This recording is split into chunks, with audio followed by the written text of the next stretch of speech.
ختاما، لا يزال الفرن التقليدي كوشة نور الدين وسط قلمة يشهد إقبالا كبيرا للعائلات، وهو الذي يشتغل منذ أزيد من نصف قرن من الزمن، ما أكسبه شعبية لدى ساكنة المنطقة.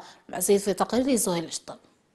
في قلب مدينة قلمة تتواجد كوشة طواهري متعددة الخدمات، والتي يشرف عليها كبير العائلة نور الدين القابع هنا منذ سنين. بديت الخدمة هذه في 68 يعني تعلمت على الوالد بابا، وبقيت انا نخدم فيها زمن طويل، ودرك علمت في الولاد تاعي كاينين اللي يعرفوا يخدموا ما شاء الله. الإقبال على هذا المحل في تزايد مستمر، وكلمة السر هنا هي هذا الفرن التقليدي الذي بناه الأجداد ووصل للأحفاد. القصة تاع الفرن هذا كان مخزن وجامع تاع قرايه فيه.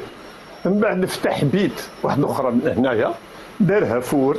الفور هذا يطيب اي حاجه، يطيب للعراس، يطيب القهوه، يطيب خبز الدار، يطيب الجوينه، يطيب كل حاجه. الزبائن يأتون من كل الجهات ويثمنون على ما يلقوه هنا من خدمات. كل شيء مليح، نشوفوا طول من عنده تاع بكري خلا هذا عندنا قديمه. لو كان اللي جاي من القلعه جاي طول سبيسيال، مانيش رايح لواحد خلاف ولا ثقه. عنده مير قهوه هنا في قلمه، انا من بكري خلاه تربينا عليها القهوه دي، بابا يسريها من بكري خلاه وشغل دركا كملنا احنا. ولأن للجانب الإنساني مكان، فطحن الذرة يكون بالمجان. درنا هذه النسطوره نرحيوها بلاش من أجل المرضى، إعانة للمرضى من فضل الله لوجه الله.